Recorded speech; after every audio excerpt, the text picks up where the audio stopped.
যে কাদেরিয়া চিশতিয়া তরিকার আগে বসির রহমতুল্লাহ তরিকা করেছে, এই তরিকায় বায়াত হলে অন্তর যে কেউ জারি করতে গেলে 12 বছর থেকে 60 বছর লেগেছে।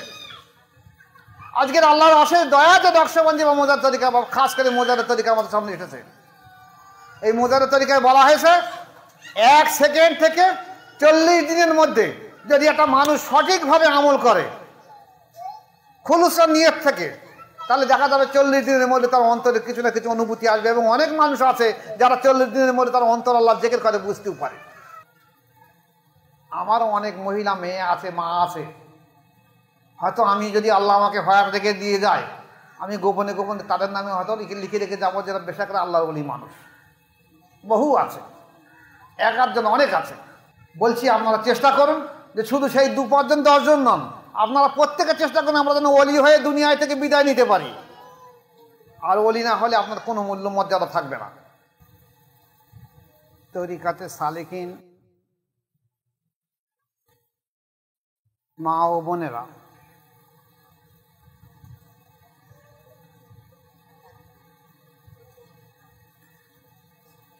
প্রতি মাসের ন্যায়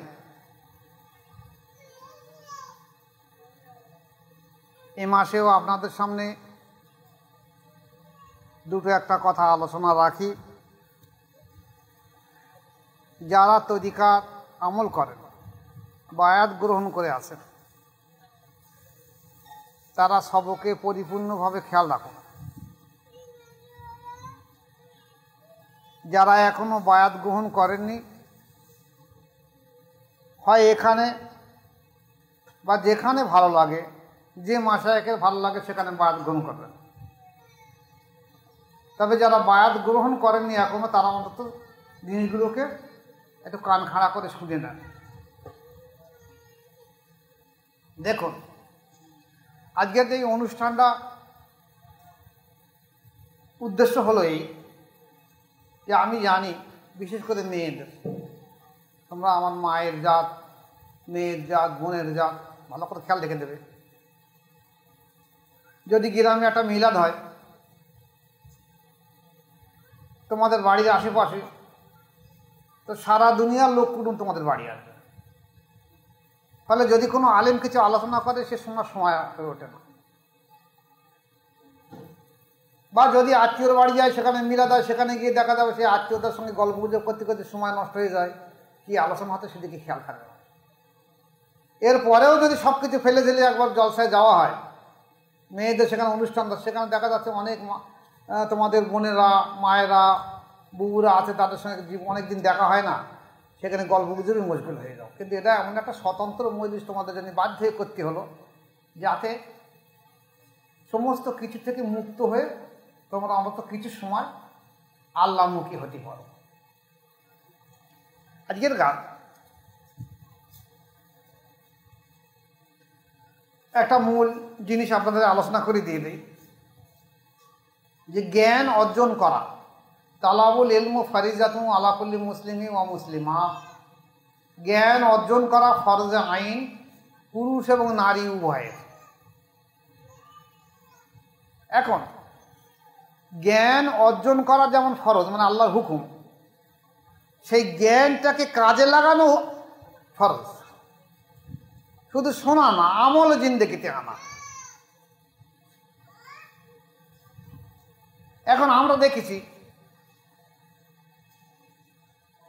প্রায় মানুষ জ্ঞান দিতে চাচ্ছে কিন্তু জ্ঞান নিতে যাচ্ছে না। এখন এই জ্ঞান দেওয়া বা নেওয়ার জন্য যতদিন পর্যন্ত মা বোনেরা না এগিয়ে আসবে, ততদিন সমাজ পরিবর্তন হবে না। ইসলামের দিকে তাকালে দেখা যায় রাসূল পাক সাল্লাল্লাহু আলাইহি ওয়াসাল্লামের জমানায় মেয়েরা লড়াই করতে গিয়েছে।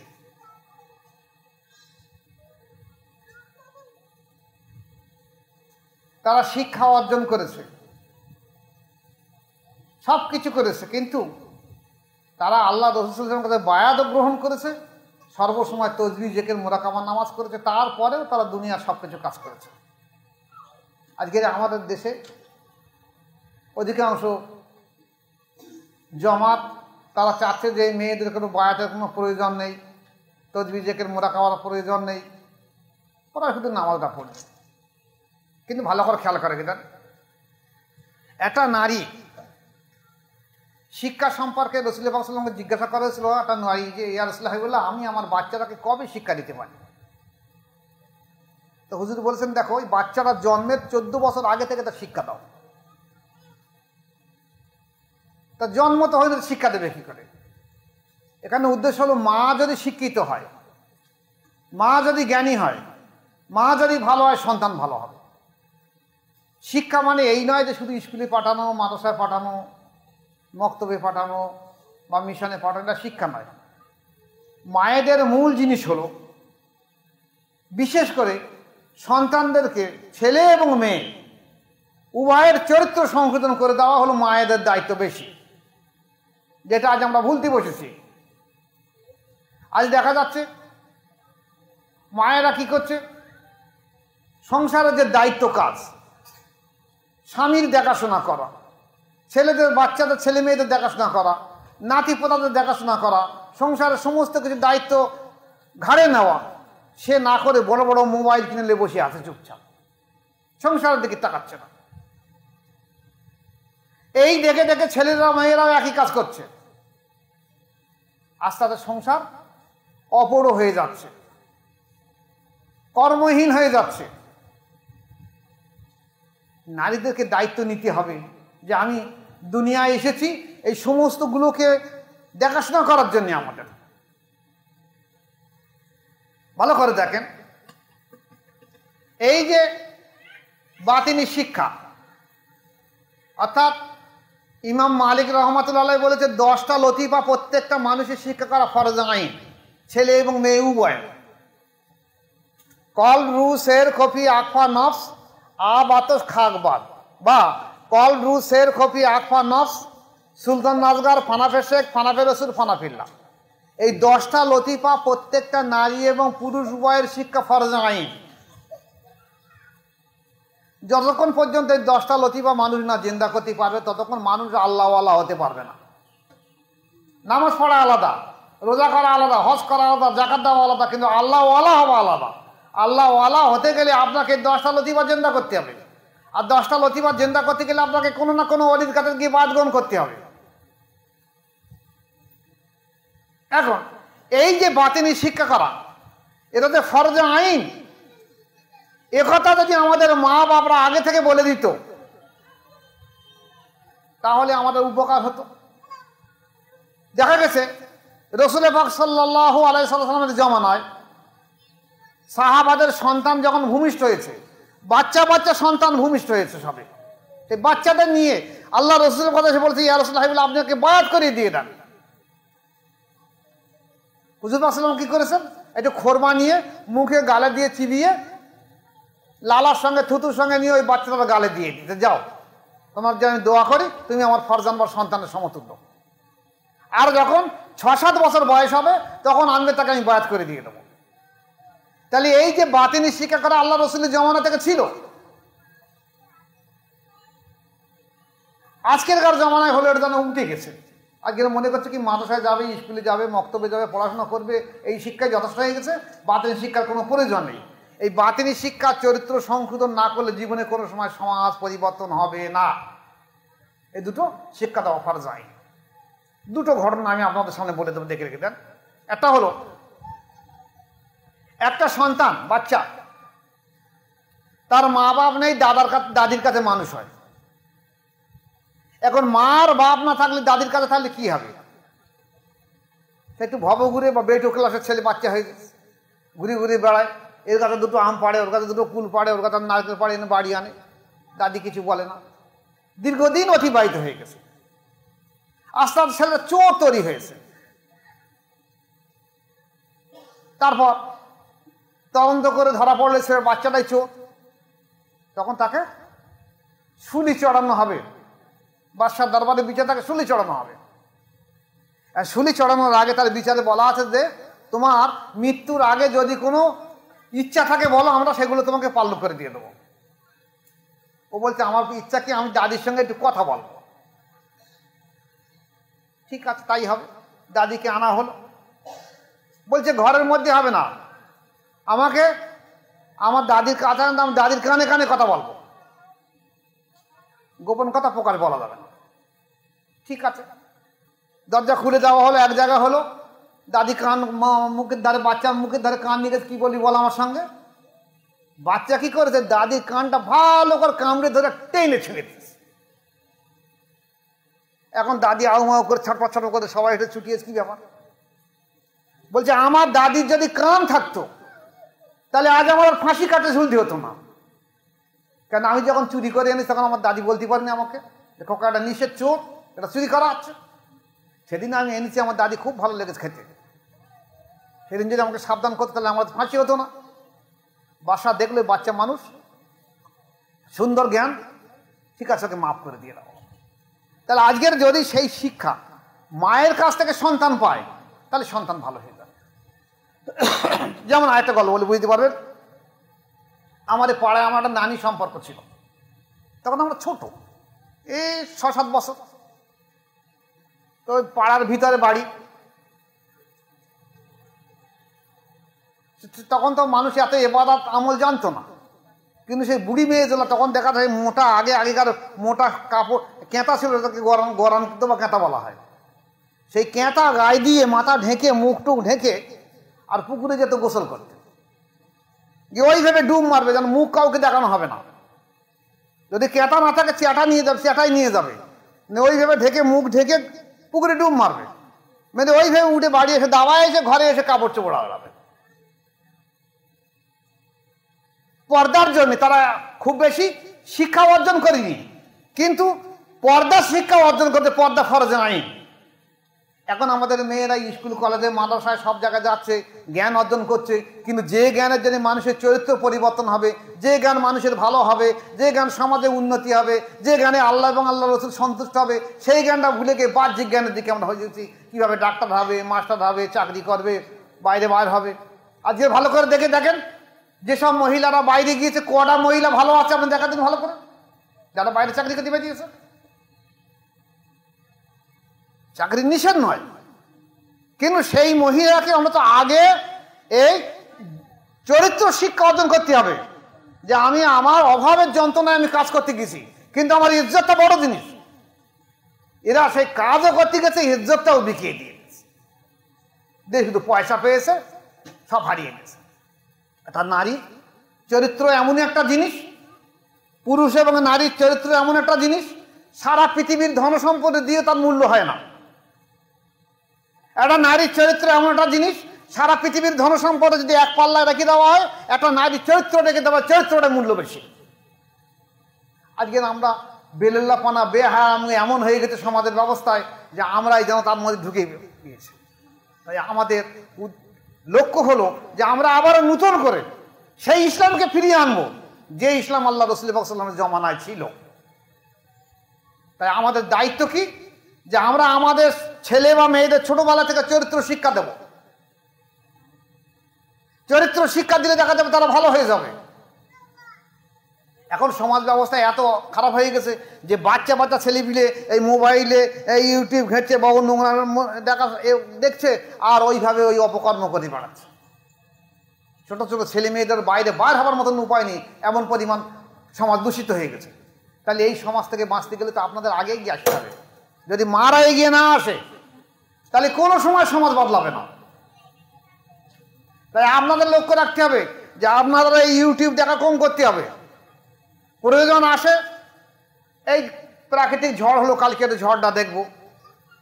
যদি কেউ খেলা দেখতে পারে, মনে করছে আমি দৈনিক একটা খবর শুনবো, তাই বলে যত ইউটিউবে এখন যত নোংরামু সব আছে, আর তাইলে বসে বসে সর্বসময় মজবুত থাকবে, এটা তো কোনো মতে ঠিক নয়। নিজের মেয়েদের শেখাতে হবে, নিজের ছেলেদের শেখাতে হবে, ছোটোবেলায় তাদেরকে নামাজি করতে হবে, তাদেরকে বায়াত করে দিতে হবে, তাদেরকে তসবিহ জিকির মুরাকাবা করার অভ্যাস করাতে হবে। তারা তো ঠিক মতন নামাজ পড়ছে কিনা, রোজা করছে কিনা, তসবিহ করছে কিনা, মুরাকাবা করছে কিনা, জিকির করছে কিনা, মা বাবার নজর রাখতে হবে। তাহলে আবার আস্তে আস্তে সমাজ পরিবর্তন হবে। খেয়াল রেখে দেবেন, মা বোনদের যে দেনমোহর হয়, দেনমোহর, বিয়ের সময় দেনমোহর হয় না, এত টাকা দেনমোহর, এটা কিসের জন্য হয়? এই দেনমোহর বাড়ে কমে কিসের জন্য? ওর 500 টাকা, ওর 10,000 টাকা, ওর 50,000 টাকা, ওর 2 লাখ টাকা হয় কিসের জন্য? ইজ্জতের জন্য। এটা ইজ্জতের দাম মূল্য। যে আমি এত টাকা দিয়ে এই মহিলাকে আমি বিবাহ করছি। তাহলে আমাদের লক্ষ্য রাখতে হবে এগুলো বিষয়। আমরা আমাদের সন্তানদেরকে ছোটবেলা থেকে যেমন নামাজ পড়াবো তেমনি বায়াত করিয়ে দিয়ে দেবো, যার যেখানে ভালো লাগে। পৃথিবীর যে 4টে তরিকা এসে বর্তমানে কাদরিয়া, চিশতিয়া, নকশবন্দি, মোজাদ্দেদিয়া, 4টে যে কোনো তরিকার ভালো মাশায়েখ দেখে তাকে বায়াত করিয়ে দিয়ে দেয়। এবং তারা দেখে দেখে যেমন আজকে আমরা দেখেছি যে আপনি যদি নামাজ পড়েন দেখবেন আপনার ছোট নাতি পোতা আছে, বাচ্চা হয়তো 2 বছর 3 বছর 4 বছর বয়স, সে এসে হয়তো ন্যাংটা হয়ে আছে, কিন্তু আপনি নামাজ পড়ছেন, আপনার পাশে ঘেসে ঘেসে বসে সেও নামাজ পড়া আরম্ভ করেছে। এই যে দেখে দেখে শিক্ষা। যদি আপনিও বায়াত গ্রহণ করে আপনিও যদি তসবিহ জিকির মোরাকাবা করেন, আমি দেখেছি আমার 2টো নাতি আছে, তারা যখন আমি নামাজ বা তসবিহ পড়ি ওদের একটা তসবিহ দিতে হবে, ওদের একটা নামাজ দিয়ে বাদ দিয়ে ওদের যদি আলাদা করে পার্টি কিনে দিতে হয়েছে, হয়তো আমি নামাজ পড়বো পাশে দিতে হবে, আমি তসবিহ করবো একটা দিতে হবে এখন পাশে, নতুবা আমার টালে টানা করবে। এই যে দেখে দেখে শিক্ষা এগুলো আপনাদের করতে হবে। যে আমি আমার সন্তানদেরকে আগে 7 বছর বয়স হওয়ার সঙ্গে সঙ্গে বায়াত করে দিয়ে দেবো, আর কঠোর নজর রেখে দিয়ে দেবো যে মা তুমি মেয়ে হয়ে জন্মছো, তোমার ইজ্জতের মূল্য সব থেকে বেশি। পৃথিবীর এত শিক্ষার মূল্য নেই, এত ধন সম্পত্তি নেই যেটা ইজ্জতের সমতুল্য হবে। তাই আমি যেমন আমার ইজ্জতটাকে ঠিক রেখে দিয়ে দেবো, তেমনি আমি আমার সন্তান ছেলে বা মেয়ে উভয়ের ইজ্জতটাকে ঠিক রেখে দেওয়ার চেষ্টা করতে পারবো। তাহলে দেখা যাবে সমাজ পাল্টে যাবে। করবেন, দেখবেন আল্লাহ সুখী করে দেবে আপনাদেরকে। এবার আসুন, আমরা যারা আজকের একই প্রকৃতির মানুষ, অনেকে দেখা যাচ্ছে তসবিহ জিকির মোরাকাবা নামাজ সঠিকভাবে করছি, কিন্তু আমাদের চরিত্র বদলাচ্ছে না কেন? শুধুমাত্র তসবিহ জিকির মোরাকাবা করলে চরিত্র বদলাবে না, আমার চিন্তা ভাবনা রাখতে হবে যে আমি ভালো হব। আমার লক্ষ্য সুদূর প্রসাদ রাখতে হবে যে আমাদের মতন বংশের ঘরের মেয়ে যদি রাবেয়া বস্তি যদি এত বড় আল্লাহর ওলি হয়েছে, যে তাসকিরাতুল আউলিয়া, যে তাসকিরাতুল আউলিয়া সারা বিশ্বের মানুষ দেখে, এই তাসকিরাতুল আউলিয়ায় রাবেয়া বস্তি রহমতুল্লাহ আলাইহির নাম সারা বিশ্বের ওলামারা পর্যন্ত দেখছে, এবং রাবেয়া বস্তি রহমতুল্লাহর নাম সারা বিশ্বের ওলামারা আলোচনা করছে। তাহলে আমিও তো সেই নারী যাচ্ছি, তাহলে আমি তো হতে পারি না কেন? আমি আমল করব। আমাদের তরিকা তো সহজ। ওই সময় তো কাদেরিয়া চিশতিয়াদেরকে বড় কঠিন ছিল। কঠিন এমন ছিল, তখন তরিকা করতে গেলে মানুষের ভিতরে যে 2টো আত্মা আছে, একটা জীবাত্মা, একটা পরমাত্মা, একটা নফস, একটা রুহ। এই নফসকে আল্লাহ পশুত্ব করে দিয়েছে। ইন্নান নফসা লাম্মারাতুম বিসসুই, নিশ্চয়ই নফস বারে বারে মানুষকে খারাপ কাজে উস্কানি দেয়, এ সর্বসময় খারাপ কাজে উস্কানি দেয়। সেই নফসের চরিত্র সংশোধন করার জন্য কাদেরিয়া চিশতিয়া তরিকার কি বলা হয়েছে? অল্প খেতে হবে, আর 500 থেকে 1000 রাকাত করে দৈনিক নফল নামাজ পড়তে হবে। যদি তাতে নফস দমন না হয়ে ওঠে তাহলে রোজা রাখতে হবে, একদিন রোজা রেখে আর একটা করে সন্ধ্যেবেলা একটা করে আটা রুটি খেতে হবে। তাতেও যদি না হয় তাহলে 2 দিন পরে একটা করে আটা রুটি খেতে হবে। এইভাবে নফস দমন করতে হবে। আমাদের তরিকা তো সে কথা বলা হয় না। আমাদের তরিকায় বলা হয়েছে যে তোমার ওই কষ্ট করতে হবে না, পেরে উঠবে না, জমানার সঙ্গে সঙ্গে সব পাল্টে গেছে। তুমি হালাল রুজি পেট ভরে বেশি জিনিস খাও, আর তসবিহ জিকির মোরাকাবা নামাজটা সঠিকভাবে করো। যে কাদেরিয়া চিশতিয়া তরিকা রাবেয়া বস্তি রহমতুল্লাহ তরিকা করেছে, এই তরিকায় বায়াত হলে অন্তর জিকির জারি করতে গেলে 12 বছর থেকে 60 বছর লেগেছে। আজকের আল্লাহর অশেষ দয়া যে নকশবন্দি বা মোজার তরিকা, বা খাস করে মোজারের তরিকা আমাদের সামনে এসেছে। এই মোজারের তরিকায় বলা হয়েছে 1 সেকেন্ড থেকে 40 দিনের মধ্যে যদি একটা মানুষ সঠিকভাবে আমল করে খুলুসা নিয়ত থেকে, তাহলে দেখা যাবে 40 দিনের মধ্যে তার অন্তরে কিছু না কিছু অনুভূতি আসবে। এবং অনেক মানুষ আছে যারা 40 দিনের মধ্যে তার অন্তর আল্লাহ জিকির করে বুঝতেও পারে। এখন যদি আপনার অন্তর জিকির জারি না হয় ইসলামের প্রথম অবস্থায়, তাহলে কিন্তু আপনি ইমানদার বলে কোনো প্রচার হবে না, পরিচয় হবে না আপনার। যদি কেউ মনে করে কেন আমি নামাজ পড়ি, রোজা করি, হজ করি, জাকাত দেই, দান সাদকা, ওটা পরের কথা। একটা মানুষের সর্বপ্রথম বিচার হবে মানুষ, তাকে বলা হবে যার অন্তর আল্লাহ জিকির জারি আছে, এই হলো মানুষ। যার অন্তর আছে সেই হলো মানুষ, যার অন্তর নেই সে মানুষ নয়। মানুষ ওকেই বলা হয় যার অন্তর আল্লাহ জিকিরে জারি আছে। এইবার আপনি বুকে হাত দিয়ে বলুন যে আমার অবস্থা কোথায় আছে, আমি কোথায় আছি, আমার অবস্থা কি, আমি কোথায় আছি। এইবার এই অন্তর যে আজকে আল্লাহর অশেষ দয়া, এই অন্তর জিকিরে জারি হলে এইবার আপনি আস্তে আস্তে আস্তে আস্তে তরিকা কলবের পরে কল, রু, শের, কপি, আকওয়া, নফস এইভাবে কাজ করতে থাকুন। দেখবেন আস্তে আস্তে আস্তে আস্তে আপনার ইবাদতের উপরে মন বসে যাবে, আর নফস আস্তে আস্তে দুর্বল হয়ে আসবে এবং একাগ্রতা আসবে ইবাদতের উপরে। আজকের একাগ্রতা আসছে না কেন? ভক্তি মহব্বত আসছে না কেন? আপনি ইবাদতের স্বাদ পাননি। একটা বাচ্চা ছেলে যে জীবনের রসগোল্লা খায়নি, তাকে আপনি ওই মিষ্টির দোকানে নিয়ে যান, নিয়ে ওই কড়াই বড় বড় রসগোল্লা লেডিকেনি ভাসবে, ওকে দেখিয়ে দেন, ও মুখি উঁচু করে দেখবো কি ভাষ্যের মনে করবে, ওর কোনো লোভ আসবে না। ওকে একটা ওই লেডিকেনি কি রসগোল্লা ওকে দিয়ে দেন, ওই একটা যখন খাবে এইবার ছটপট করবে, সবগুলো নেবে বলে, কারণ স্বাদ পেয়েছে। আজ আমরা স্বাদ বুঝতে পারিনি। আমরা তরকারির স্বাদ বুঝতেছি, বিরিয়ানির স্বাদ বুঝতেছি, মশলার স্বাদ বুঝতেছি, কিন্তু ইবাদতের লজ্জত বা স্বাদ বুঝতে পারিনি। এই বুঝতে পারিনি বলে আমাদের কাছে ইবাদত হয়েছে একটা যেন অস্বাদ জিনিস। কত কষ্ট হয় নামাজ পড়তে মানুষের। তাই আমি আপনাদের কাছে অনুরোধ রাখবো, পৃথিবীতে চিরকাল আমিও থাকবো না, আপনারাও থাকবেন না।